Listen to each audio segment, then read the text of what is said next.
The oxa acid of phosphorus having a phosphorus atom in 4+3 and 4 oxidation state.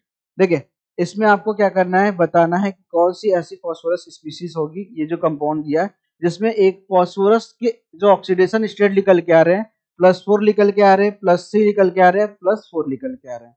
ठीक है, तो हमें इसको स्ट्रक्चर बना के देखना पड़ेगा, और स्ट्रक्चर जब हम बनाएंगे तो हमें क्या दिक्कत है। देखिए हमें पता है कि हमारा फॉस्फोरस का नॉर्मल ऑक्सीडेशन स्टेट कितना होता है, +5। ठीक है, तो अगर पहले हम इसका ऑक्सीडेशन स्टेट निकाल लेते हैं, अगर कोई ऐसा स्पीशीज आ रहा है जिसकी ऑक्सीडेशन स्टेट +5 से कम है, तो ये वाले पॉसिबिलिटीज उसी में हो सकते हैं। क्यों? क्योंकि ये क्या बताना चाह रहे हैं, ये बता रहे हैं कि फॉस्फोरस का ऑक्सीडेशन स्टेट ये है, मतलब कहीं ना कहीं उसमें पीपी लिंकेज है। ठीक है, तो हम स्ट्रक्चर बनाकर देखेंगे फिर इसको कैसा हो सकता है। अगर हम इसकी बात करें तो देखिए इसको सॉल्व करेंगे तो कितना आ जाएगा, इसका ऑक्सीडेशन स्टेट अगर आप निकालते हैं तो कितना निकल के आएगा, 5 + 3x - 20 = 0, that is equal to x equal to क्या आ जाएगा, +5 आ जाएगा। अगर आप इसमें अगर +5 आ रहा है तो ऑक्सीजन क्या कर रहे हैं, आप कम कर रहे हैं, तो कहीं ना कहीं इसका देखिए बाकी सेम है, सब में 5 हाइड्रोजन है, सब में 3 है, मतलब ऑक्सीजन कम करने से ऑक्सीडेशन स्टेट क्या हो जाएगा, 5 से कम हो जाएगा। मतलब इसकी पॉसिबिलिटी तो पहले कट गई कि इसमें हमारा जो ये +4 +3 +4 वाला चांसेस नहीं बन सकता। अब किस में बन सकता है, इसमें, इसमें और इसमें बन सकता है। ठीक है, तो हम क्या कर सकते हैं, अब हमारे पास दो तरीका है, या तो एक स्ट्रक्चर से कर ले, या तो ये जो एक गिवन वैल्यू है इसी को कर लेते हैं। अब समझते हैं इससे कैसे। एक फॉस्फोरस का ऑक्सीडेशन स्टेट क्या है, +4। एक फॉस्फोरस किस में होना चाहिए, +3। एक फॉस्फोरस किस में होना चाहिए, +4। मतलब अगर हमारे पास 3 फॉस्फोरस है तो इनका सम ऑक्सीडेशन स्टेट किसके बराबर आना चाहिए, 11 के। ठीक है, तो अब हम देखते हैं कि किसमें ये पॉसिबल है। आइए पहले इसको सॉल्व करते हैं। तो अगर हम इसमें बात करें 5 + 3x - 14 = 0, that is 3x equal to कितना आ जाएगा, 9। इसमें हमारा 3x इक्वल टू 9 जो कि पॉसिबल नहीं। इसकी बात करते हैं तो 5 + 3x ये हमने किसके लिए निकाला था, b के लिए।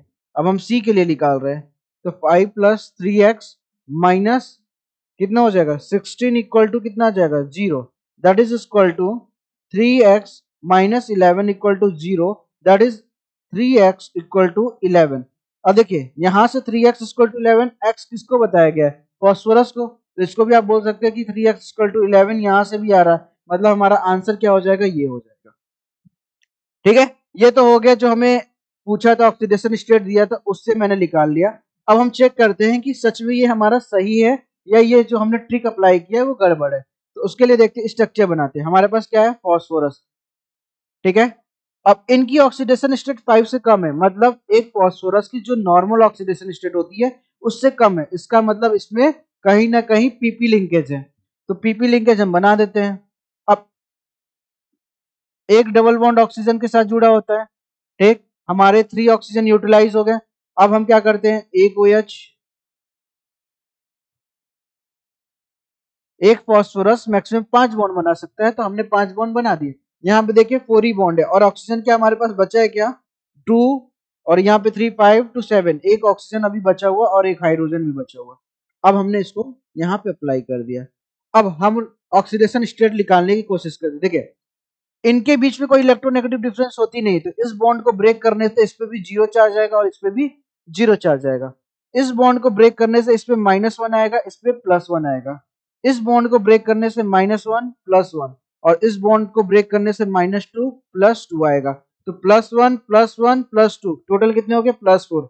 मीन्स इस पे कितना निकला, +4। सिमिलरली तो इस पे भी कितना निकलेगा, +4। इन इस बॉन्ड को ब्रेक करने से 0, इस बॉन्ड को ब्रेक करने से 0, इस बॉन्ड को ब्रेक करने से -1, इस पे क्या आएगा, +1।